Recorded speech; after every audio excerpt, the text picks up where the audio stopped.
Yeah, I was gonna wear the mask for the entire review. Didn't work out. What's up, everyone? I'm Jaren, and today we are talking about Texas Chainsaw Massacre, the 2022 direct sequel to the 1974 classic. As you can see right beside me, I'm showcasing my Leatherface mask, which is from the 2003 remake rendition, and it's really cool. I love this mask. It just looks terrible in lighting. Like, you're used to the movie being so dark and gritty and kind of more of a decaying look, and this one feels a little more fleshy. Wait, what the fuck is that? This ninth installment is directed by David Blue Garcia and written by Chris Thomas Devlin, including the guys behind the Evil Dead remake and the Don't Breathe movies, Fede Alvarez and Rodo Gallegos. After nearly 50 years of hiding, Leatherface returns to terrorize a group of idealistic friends who accidentally disrupt his carefully shielded world in a rural Texas town. Now, before we jump into my review, I would like to share some trivia facts about the production of this movie. One of them being is that there were original directors attached to this project, which were Ryan and Andy Tohill, who are very well known for their 2018 movie The Dig. And they were going to start shooting the film in Bulgaria, and I think they got through at least 1 week of August of 2020. And then they just decided to ditch the project because apparently the studio, or was it the script, that just wasn't working out for them. Eventually, they hired David Blue Garcia, who ended up scrapping the original footage that they shot that week and ended up reshooting it and continued on. Number 2, this installment was originally planned to be one of the many sequels to follow up the 2017 solo prequel, Leatherface. Unfortunately, the 2017 Leatherface movie was poorly received, therefore they just ended up scrapping the entire idea and sold their rights to Legendary. Last but not least, this movie was originally slated to release in theaters August of 2021. Unfortunately, there was a lot of mixed bag reviews during the test screening, mostly negative, and they just ended up selling it to Netflix instead. But hey, we got it. We finally got it. And I gotta say, I thought it was pretty genius that they held on to the theatrical trailer release like 2 weeks prior to the movie coming out on Netflix. Now, to go forward with my review, I gotta say, this movie wasn't necessarily good. Like, it was very entertaining, it was very fun, but the plot, the setup, it just doesn't work. So yeah, 50 years later, Leatherface is hiding out in a rural town in Texas called Harlow, and these group of influencers just stroll along because they want to gentrify the place. They want to run businesses and all that kind of jazz. Not knowing what they're in for, they inconveniently piss off Leatherface. And he just rains down a whole can of whoop ass, and you know what? They just so happen to plug in Sally, the sole survivor of the first movie, to come in and save the day, slowly but surely. It just felt like it was taking a direct page from the success of Halloween 2018. Having a plug-in Sally, like, she was barely in the movie, she was barely our main character, or even need to make any sort of impact, because when she comes out with her rifle and she goes, "Do you remember me?" Boy, does he give her a blank look. Yeah, no, 50 years have gone by, woman. Now, our two leads are Sarah Yarkin and Elsie Fisher, who play sisters in the movie, and they kind of balance out the traits of one final girl, which is kind of interesting and weird at the same time because it kind of reminded me of I Know What You Did Last Summer, where Jennifer Love Hewitt may be our main character, but Sarah Michelle Gellar was also the one that had more screen time with the killer and more interesting scenes, may I add. Yarkin does have more of the screen time focus in this movie, and she is kind of the reason why they get into trouble. But at the same time, she goes through a lot of shit, like, literally. And I feel like she sustained more injuries and evaded Leatherface a little bit more.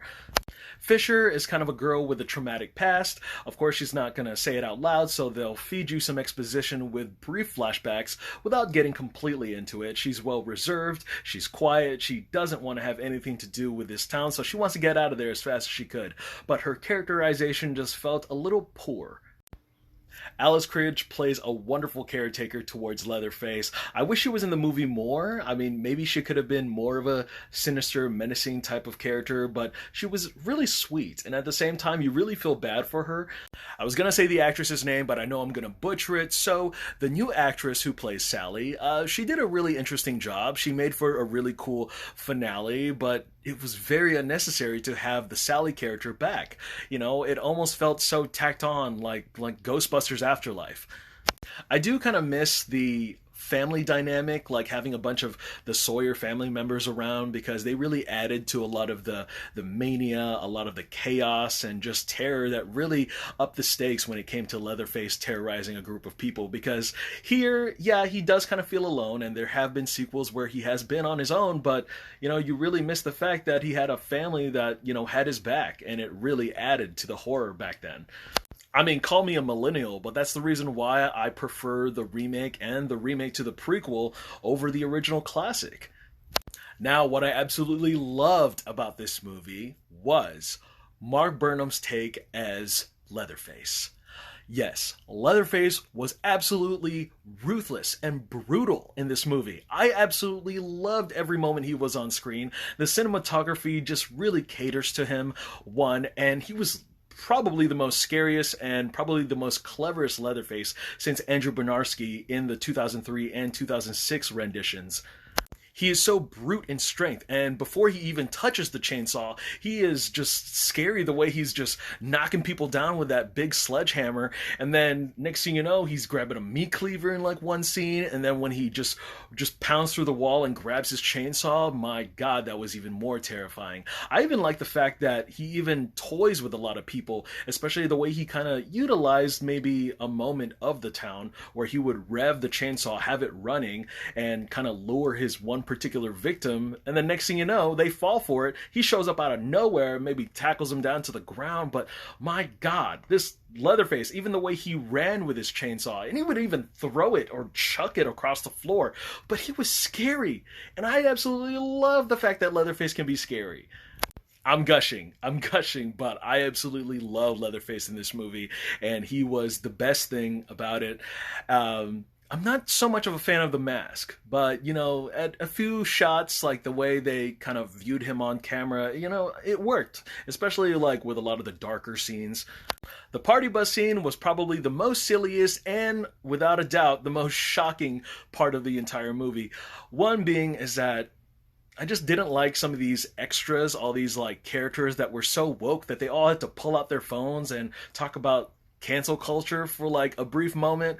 And my god, once Leatherface starts up that chainsaw, he annihilates all of them. Like, I hope that's not a spoiler, but like that's literally in the trailer, and there's no way that anybody could have escaped that. But he literally mows down everybody, and we see him just cut up people in half, and it was just extra bloody, just the way I like it. You know, that's what you expect when you go to a Texas Chainsaw Massacre movie. You want that extra carnage, and that definitely delivered.